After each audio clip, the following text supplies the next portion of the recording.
Assalamualaikum warahmatullahi wabarakatuh. Berjumpa kembali dalam pembelajaran pendidikan agama Islam dan budi pekerti kelas 5 tingkat sekolah dasar.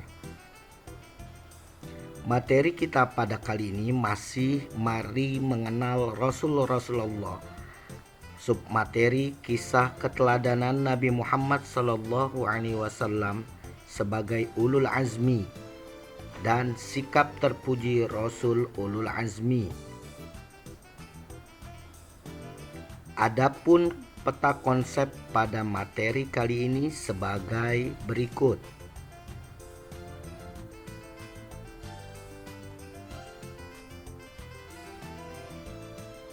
Tujuan pembelajaran pada materi kali ini sebagai berikut.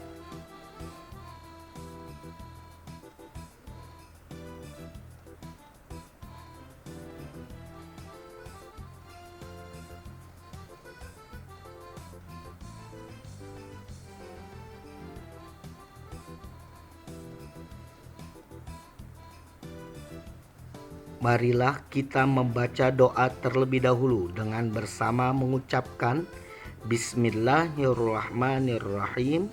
Rabbi zidni ilma warzuqni fahma. Amin ya rabbal alamin. Anak-anak yang soleh dan solehah, untuk melanjutkan kisah Rasul ulul azmi berikutnya, marilah kita saksikan kisah Nabi Muhammad Sallallahu Alaihi Wasallam berikut ini.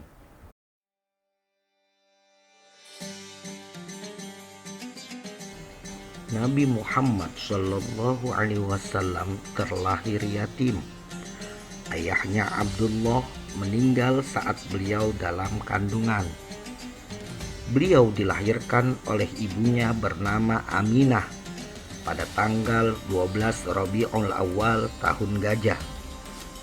Disebut demikian karena pada saat kelahirannya ada sekelompok pasukan gajah yang dipimpin oleh Abraha ingin menghancurkan Ka'bah yang sangat berdekatan dengan tempat kelahirannya Nabi Muhammad SAW. Sejak usia muda, Nabi Muhammad SAW terkenal jujur, tabah, sabar, bertanggung jawab, dan pekerja keras, sehingga beliau diberi julukan Al-Amin, artinya terpercaya. Kecerdasan Nabi Muhammad SAW dalam menyelesaikan masalah masyarakat pun sudah nampak saat terjadi perdebatan terkait dengan peletakan kembali Hajar Aswad. Beliau mampu mencegah pertumpahan darah. Dalam menyiarkan agama Islam, Nabi Muhammad SAW dibekali dengan mukjizat yang berlaku sepanjang zaman, yaitu Al-Quran. Nabi Muhammad SAW sering dihadang, bahkan diancam akan dibunuh oleh orang-orang kafir Quraisy. Abu Jahal adalah orang yang paling membencinya.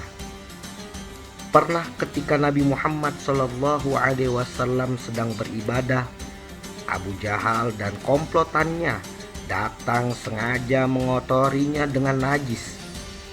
Namun Nabi Muhammad SAW hanya berdoa kepada Allah seraya mengatakan, "Ya Allah, berilah petunjuk atau hidayah kepada mereka, karena sesungguhnya mereka berbuat seperti ini karena ketidaktahuan mereka."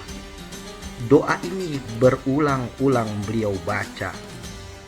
Dari peristiwa itu, Nabi Muhammad SAW bukanlah sosok manusia pendendam, tidak membalas kejahatan Abu Jahal dan kawan-kawannya dengan tindakan yang sama.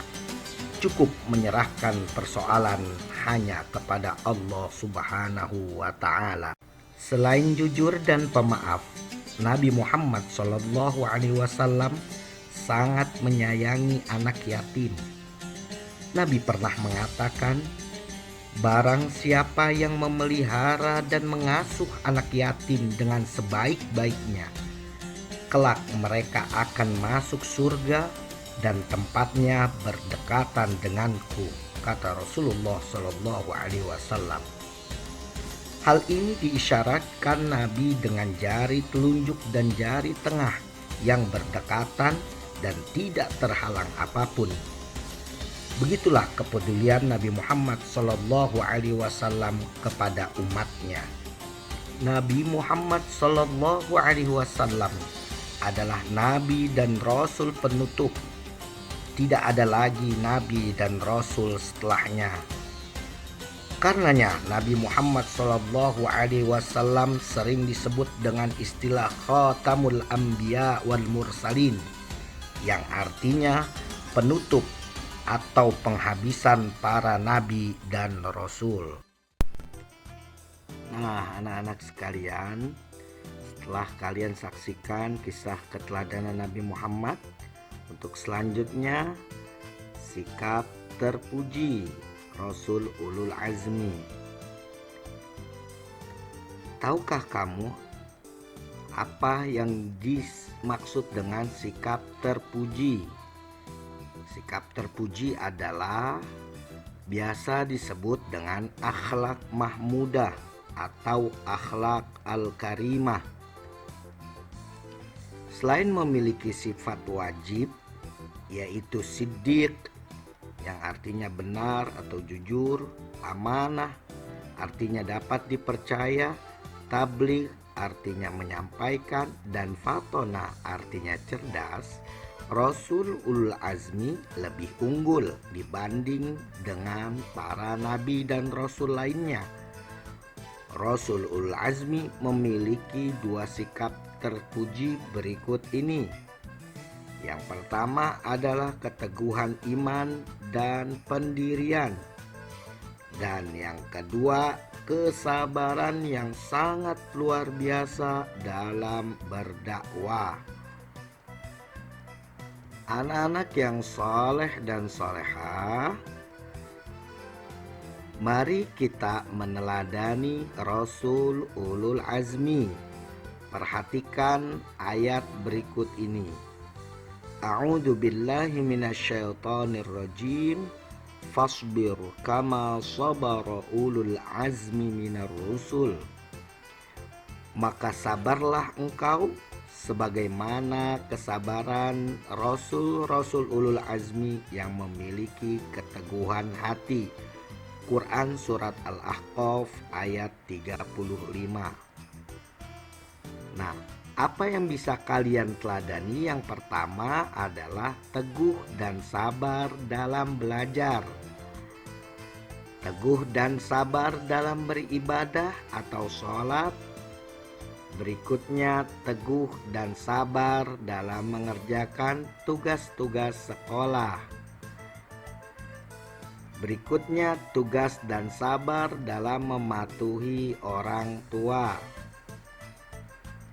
Dan terakhir, teguh dan sabar dalam pergaulan, tidak cepat marah. Berikutnya, teguh dan sabar dalam mematuhi peraturan, baik peraturan di rumah, sekolah, maupun di lingkungan tempat tinggalmu.